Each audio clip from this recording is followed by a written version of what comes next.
Sir ఈ రోజున వరదకి సంబంధించి అంటే ఎవరో ఊహించింది కదా విపత్తు అనేది చాలా వరకు అన్ని ఇళ్ళు డ్యామేజ్ అయినాయి, లేకపోతే వాళ్ళకి సంబంధించిన కొన్ని కీలక పత్రాలు కానివ్వండి, ఇన్సూరెన్స్ పత్రాలు వీటికి సంబంధించి ప్రభుత్వం తీసుకున్న ఈ నిర్ణయం ఏదైతే మీ క్లెయిమ్లు కానీ లేకపోతే ఇన్సూరెన్స్కి సంబంధించిన ఫెసిలిటేషన్ సెంటర్ అంటూ ఒకటి ఏర్పాటు చేయడం ఎలా అనిపిస్తుంది? ఏంటి ఇక్కడ అధికారులు ఎలా? చాలా మంచిగా ఉంది. ప్లస్ నా బండి టోటల్గా మునిగిపోయింది. వచ్చాను ఇక్కడ క్లెయిమ్ చేశాను. ఫస్ట్ ఆఫ్ ఆల్ నాకు అర్థం కాలేకపోతే ఒకళ్ళు వచ్చారు, నాకు గైడెన్స్ ఇచ్చారు. ప్లస్ నేను వచ్చింది కూడా నాది లిబర్టీ ఇన్సూరెన్స్, వాళ్ళు ఇక్కడ లేరు, కలెక్టర్ ఆఫీస్ దగ్గర కూర్చొని మాట్లాడుతున్నారు అని చెప్పారు. వాళ్ళు 1-2 నెంబర్స్ ఇచ్చారు నాకు, నేను ఫోన్ చేశాను. ప్రతి ఒక్కళ్ళు నా ఫోన్కి రెస్పాన్స్ ఇచ్చారు. ప్లస్ నాదంతా ఫోన్లోనే నాది చేసి పెట్టాను. బాగానే ఉంది. సో ప్రభుత్వం తరఫున అంటే చంద్రబాబు నాయుడు గారు ఏదైతే చెప్పాడో కేవలం వరదలు అంటే ఏదో భోజనమో లేకపోతే ఆహార పొట్లాలు ఇవి మాత్రమే కాదు, మీ వస్తువులకు సంబంధించిన బాధ్యత కానీ లేకపోతే వాటిని క్లీన్ చేసి ఈ బళ్ళకు సంబంధించిన మెకానిక్ పనులు కానీ ఇవన్నీ కూడా ఆయన చేయడం ఎలా అనిపిస్తుంది సార్? చాలా ఆనందంగా ఉంది సార్. ఒక బాధ్యత కలిగిన వ్యక్తి, ఒక బాధ్యత రాష్ట్ర ముఖ్యమంత్రి అలా చేస్తున్నాడంటే I think he is the best CM. కానీ దీన్ని కూడా రాజకీయం చేస్తూ జగన్మోహన్ రెడ్డి గారు ఎక్కడికక్కడ ఏం జరగట్లేదు, ఏం చేయట్లేదు, అసలు చాలా మంది ఇబ్బందులు పడుతున్నారు అని చెప్పి ఒక క్రియేట్ చేయాలి సార్. ఎందుకంటే మాది ఫస్ట్ ఫ్లోర్ మొత్తం మునిగిపోయింది, మాది 5 ఫ్లోర్స్ అపార్ట్మెంట్, సెల్లార్ మొత్తం మునిగిపోయింది. మేము కిందకి రావడానికి కూడా లేదు. కానీ ఆ 4-5 రోజులు మాకు నీళ్లు కానివ్వండి, పొద్దున్న టిఫిన్ కానివ్వండి, మధ్యాహ్నం భోజనం కానివ్వండి, సాయంకాలం స్నాక్స్తో పాటు అన్నీ వచ్చినాయి. గవర్నమెంట్ వాళ్ళు అందరూ ఇచ్చారు, అంతా బాగా చేశారు. ఆ తర్వాత గవర్నమెంట్ తరఫున 25 కేజీల బియ్యం బస్తా అని కానీ లేకపోతే క్లెయిమ్ కి సంబంధించి ఒక 25,000 పరిహారం ఇస్తామని చెప్పి ప్రభుత్వమే ముందుకు వచ్చి మాట్లాడడం కానండి. అంటే ఒక బాధ్యత కలిగిన వ్యక్తి రాష్ట్ర ముఖ్యమంత్రిగా ఉంటే ప్రజల పక్షాన ఎలా ఆలోచిస్తాడనే దానికి ఇది ఒక నిదర్శనం అనుకోవచ్చు అంటారా? సంతోషంగా అంటే వరద అనేది కష్టమే సార్, కానీ దాని తర్వాత తేరుకున్న తర్వాత కొంత సంతోషంగా ఉన్నారనుకోవచ్చు ప్రభుత్వం తీసుకుంటున్న చర్యల వల్ల. సార్ ఆ వరద ఏమో కానీ వరద వచ్చిన తర్వాత ఈయన ఉన్నారు అని మాకు కొద్దిగా, సో మనందరికీ రాష్ట్ర ముఖ్యమంత్రి ఉన్నాడు భరోసా కన్ఫర్మ్. ఎందుకంటే ఆ వరదలో మేము ఎలాగా ఉంటామా అనిపించింది మాకు. సెకండ్ రోజు నుంచి మనకు పర్వాలేదు, మేము హ్యాపీగానే ఉంటాం అని మన రాష్ట్ర ముఖ్యమంత్రి ఉన్నాడు, చూసుకుంటాడు మన బాధలు, ఏ కష్టం వచ్చినా కూడా ఆయన ఉంటాడు. ఆ రోజున సార్ అంటే చాలా వరకు చాలా మంది చెప్తుంది ఏంటంటే ఆ 4 రోజులు లేదా వారం రోజులు ఆయన జేసీబీలెక్కి మరి ప్రజల దగ్గరికి వచ్చి నేను ఉన్నాను, నేను ఉంటాను అని చెప్పి ఆయన ఇచ్చిన మా ఏరియాకి 2 సార్లు వచ్చారు సార్. కానీ మేము చూడలేదు ఆయన. అర్ధరాత్రి పూట వచ్చారంట, తర్వాత రాత్రి పూట వచ్చారు. ఎందుకంటే మేము చూడలేదు, కరెంట్ లేదా. ఆ సెల్లార్లో బయటకు వచ్చి నుంచోవాలన్నా రోడ్డు మీద ఏం జరుగుతుందో మాకు తెలియదు. ఆ టైంలో ఆ బోట్ వేసుకొని పొద్దున్న చెప్పారు కొంతమంది, రాత్రి సీఎం గారు వచ్చారు. సో ఇప్పుడు ఎలా ఉంది సార్ పరిస్థితి? ఇప్పుడు ఆల్మోస్ట్ చాలా బాగుంది సార్. నీళ్లు లేవు, ఏం లేవు, చేరుకోగలిగాం. ప్లస్ ఏంటంటే పాత జీవితం, మళ్ళీ పాత రోజులు ఎలా ఉన్నాయా ఏంటా అనేది హ్యాపీగా. బాబాయ్ మీకు తెలుసు పెద్దవారు అంటే గత ప్రభుత్వాల తప్పిదాల వల్ల రాష్ట్ర ప్రజలు ఎన్ని ఇబ్బందులు పడ్డారు. అప్పుడు ప్రాజెక్టులకు సంబంధించి పూడికి తీత పనులు కానీ, కాలువ పూడికి తీత పనులు కానీ ఇవేమి జరగకపోగా బండ్లకు సంబంధించి అదేదో గేట్లు ఎత్తేసారని జగన్మోహన్ రెడ్డి గారు మాట్లాడడం కానీ అసలు ఎలా చూడాలి బాబాయ్? ఈ సీఎం గారు చేసిన వర్క్ అంతా హార్డ్ వర్క్ ఎలా చూస్తారు? సీఎం గారు బాగానే చేశారు, బాగానే లేదు. మా ఏరియా నుండి కూడా వెళ్ళారు సీఎం గారు, మేము కూడా ఆయన పలకరించాం, మాట్లాడాం, అంతా సంతోషంగా ఉన్నారని చెప్పేసి అన్నాడు. నాకు సత్తా కానీ ఏదన్నా కానివ్వండి ఎమ్మటే నిమిషంలో తీసుకుని వెళ్ళిపోవటం అన్నీ జరిగినాయి. హ్యాపీగానే ఉంది. సో ఆహార పదార్థాలని కానీ ఈ రోజున ఆయన చేసిన సేవలు బాగానే వచ్చినాయి. క్లెయిమ్ ఇన్సూరెన్స్లని కానీ ఇన్సూరెన్స్ క్లెయిమ్కి వచ్చాము మేము కూడా. వస్తే ఇక్కడ ఫోన్ నెంబర్లు ఇచ్చారు, మాట్లాడిచ్చారు, వాళ్ళంతా కూడా రెస్పాన్స్ అయ్యారు, చేసి పెడతామంటే. సో బాధ్యతగానే ప్రవర్తిస్తున్నారు, బాధ్యతగానే ఉన్నారులే కానీ ఎవరు ఏమి దురుసుగా ఈ 6 డేస్లో నేను చూసింది ఏంటంటే ఈ గవర్నమెంట్లో ఏ గవర్నమెంట్ ఎంప్లాయీ కూడా అసలు చిరాకు పడ్డం కానీ అసలు ఏమి లేదు. నిన్న మా ఇంటికి ఎంఆర్ఓ గారు వచ్చారు, ఆల్మోస్ట్ 10 అయిపోయింది.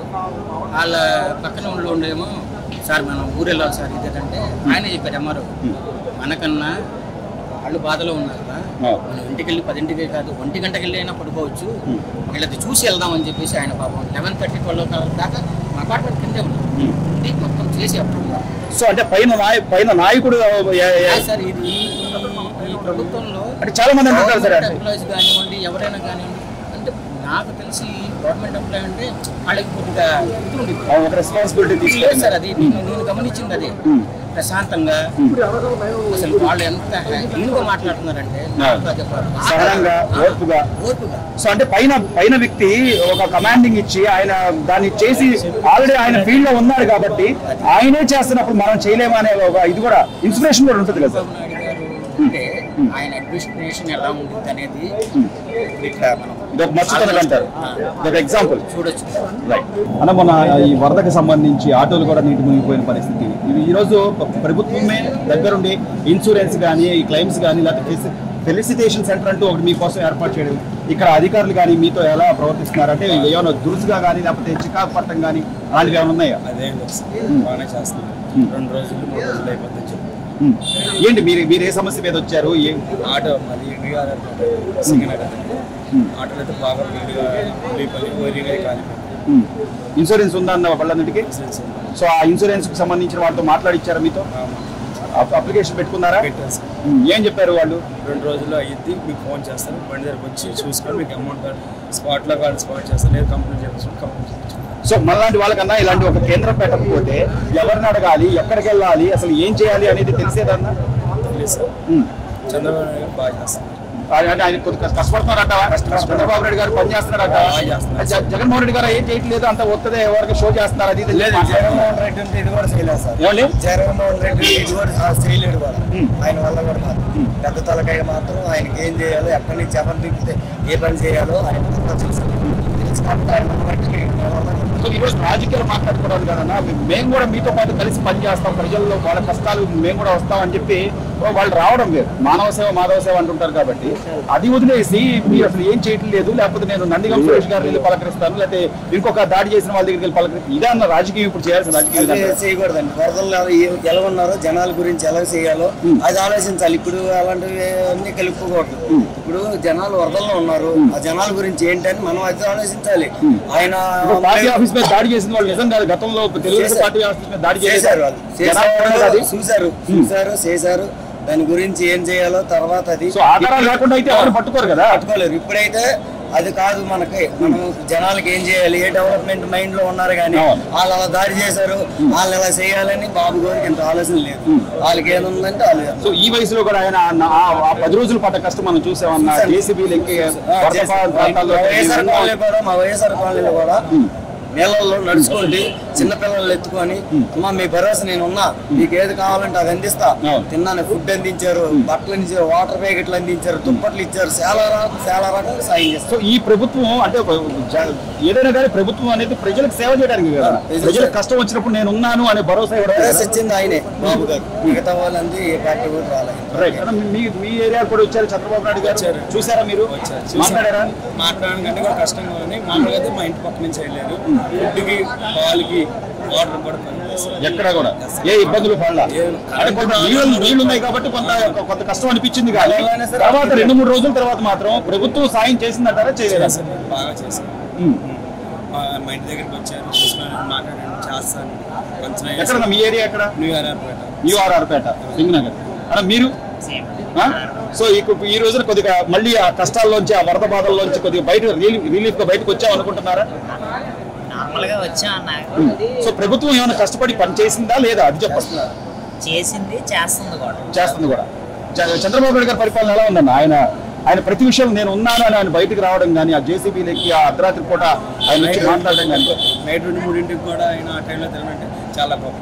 నార్మల్ గా మన వయసులో ఉన్న వాళ్ళే కొంచెం కష్టం, ఆ వయసులో కూడా తిరగడం అంటే మామూలు విషయం కాదు. దానికి ఇంకా చాలా మెచ్చుకోవాలి. సో ఇది కదా సీఎం అన్నా, ఒక రాష్ట్ర నాయకుడు అన్నా ఇలా కూడా ఉండాలి. అదే ఏరియల్ సర్వే హెలికాప్టర్ లో తిరిగేసో లేకపోతే బయటకు వచ్చి ఊరికే చెప్పేసి రాజకీయం చేస్తే కాదు కదా ఈ టైంలో. కాదన్నా, జనాలు బాగా తెలుసుకోవాలంటే జనాల్లోకి వెళ్ళేవాడు నాయకుడు అవుతుంది కానీ మామూలుగా ఉండేవాడు అవ్వలేదు. పైన చూస్తే లోపల ఏం జరుగుతుంది ఎలా తెలిసి.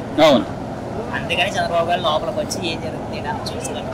దాన్ని బట్టి చివరిగా ఏమంటారు? చివరిగా చంద్రబాబు నాయుడు గారి పనితీరు చూశారు. ఈ దాదాపు ఈ వారం రోజుల నుంచి ఆయన ఇంటికి కూడా వెళ్లకుండా ఇక్కడ కలెక్టర్ ఆఫీస్ లోనే ఆయన ఉండి ఆయన చేసిన సేవా కార్యక్రమాలు బాగా చేస్తున్నారు సార్, బాగా చేస్తున్నారు. మీకు ఏ బండి డైరెక్ట్గా అక్కడ పెట్టాం, ఇన్సూరెన్స్ క్లెయిమ్ చేసుకోండి, ఇన్సూరెన్స్ క్లెయిమ్ అవ్వకపోతే నాకు చెప్పండి, మేము భరోసా చేస్తాం. ఇంటింటికి మా కింద ఇల్లు మునిగిపోతే మా కిందింటికి వాలంటీర్లు వచ్చి రాసుకున్నారు, బాగానే చేస్తున్నారు. ఇప్పుడు కూడా 200 మంది 300 మంది మున్సిపాలిటీ వచ్చి వైఎస్ఆర్ కాలనీ మొత్తం శుభ్రంగా చేస్తున్నారు, బీజన్ చదువుతున్నారు. బాగుంది సార్. దానికి తోడు అగ్నిమాపక కేంద్రాలు పెట్టి ఇల్లు బురద ఫైర్ ఇంజిన్లు మా కాలనీకి 30 ఫైర్ ఇంజిన్లు వచ్చాయి సార్. వైఎస్ఆర్ కాలనీ 30 ఫైర్ ఇంజిన్లు వచ్చి కడిగిస్తున్నారు, రోడ్లు కూడా సత్తులు కూడా ఎత్తిస్తున్నారు.